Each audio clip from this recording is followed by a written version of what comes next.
SSC की तैयारी में पीडीएफ से कैलकुलेशन प्रैक्टिस कैसे करते हो? यही ना, पीडीएफ डाउनलोड की, फोन पे जूम कर करके क्वेश्चन पढ़ा, नोटबुक में सॉल्व किया, फिर स्क्रॉल कर करके लास्ट पेज पे आंसर की चेक की। बहुत अच्छे, पर यही फ्रिक्शन आपकी स्पीड और फोकस दोनों को मार देता है। व्हाट इफ आपका ये स्टैटिक बोरिंग पीडीएफ एक इंटरैक्टिव क्विज मास्टर बन जाए,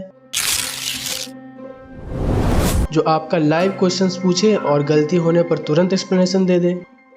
पर कुछ लोग इससे भी पुराना तरीका इस्तेमाल करते हैं। रोज नई प्रैक्टिस सीट मिलती है तो आप पहले पैसे लेके निकलते हो, फिर प्रिंट आउट वाले भैया के पास जाते हो, उन्हें पीडीएफ सेंड करते हो, वो प्रिंट आउट निकालते हैं, फिर आप उन्हें पैसे देते हो और फिर ये एक नया पेपर लेकर घर चले आते हो। अगर आप भी ऐसा करते हो तो आपके पास ऑलरेडी 100 पुरानी सीट्स पड़ी होंगी, नोटबुक अलग भरी होगी। ये है फ्रिक्शन।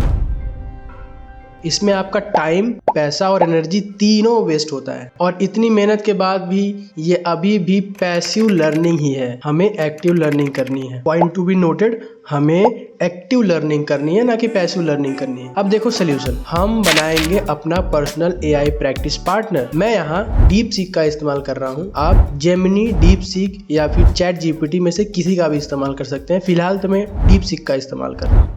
तो स्टेप 1, आपको अपनी पीडीएफ अपलोड करनी है। चाहे वो कैलकुलेशन का पीडीएफ हो, किसी बुक से खींची गई फोटो हो, पीडीएफ का स्क्रीनशॉट हो या फिर खुद से लिखे हुए क्वेश्चंस हो, कोई दिक्कत नहीं। मैंने भी टेलीग्राम से एक कैलकुलेशन का पीडीएफ उठाया है, तो मैं आपको इसी से डेमो करके दिखाऊंगा। तो स्टेप 2, द मैजिक प्रॉम्प्ट। मैं ये मैजिक प्रॉम्प्ट आपको डिस्क्रिप्शन में डाल दूंगा, आप वहां से कॉपी कर सकते हैं। खैर, अब एआई को बताना है कि उसे करना क्या है ना। तो मैं उसे कमांड दे रहा हूँ कि act as my SSC maths practice partner and quant expert. तो मैं ये अपना एक पीडीएफ अपलोड कर देता हूँ। तो मैं यहाँ गया अटैचमेंट पे, फिर मैंने खोला अपना पीडीएफ, फिर उसे किया अपलोड। तो बहुत अच्छा, ये अपलोड भी हो चुका है। तो मैं एआई को बताता हूँ, मैं एक पीडीएफ या इमेज फाइल अपलोड करूंगा प्रैक्टिस सीट का। तो मैं उस फाइल का सारा क्वेश्चन पूछना है एमसीक्यू स्टाइल में।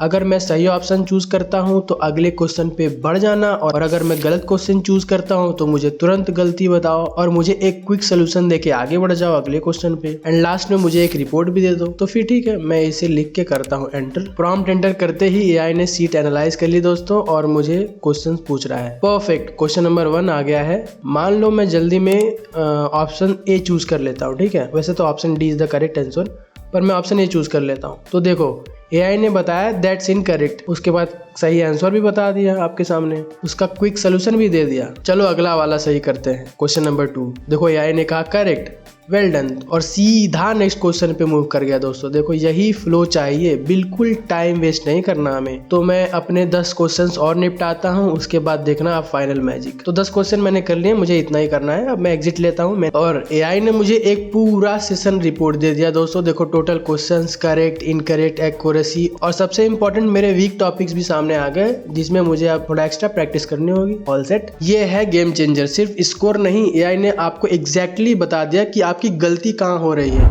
इस मेथड के 4 सीधे फायदे हैं। नंबर 1, एफिशिएंसी, स्क्रॉल करने का, आंसर चेक करने का टाइम बचा, है ना। Number 2, engagement, boring practice seat एक इंटरैक्टिव क्विज बन गई, फोकस बढ़ेगा, ठीक है। नंबर 3, इफेक्टिवनेस, हमारा इफेक्टिवनेस बढ़ा, गलती करते ही एक्सप्लेनेशन मिल जाती है, लर्निंग उसी वक्त हो जाती है, हमें एक्स्ट्रा टाइम नहीं डालना पड़ता। नंबर 4, पर्सनलाइजेशन, जैसे मैंने एग्जिट मांगा, उसने 10 क्वेश्चन पे मुझे एग्जिट दे दिया। स्पीड मोड पे हम काम कर रहे थे तो मुझे तुरंत सोल्यूशन मिल जा रहा था। तो यही कुछ फायदे हैं दोस्तों। तो अगली बार जब कोई पीडीएफ मिले तो उसे सिर्फ रीड मत करो, अपने एआई प्रैक्टिस पार्टनर से सॉल्व करवाओ।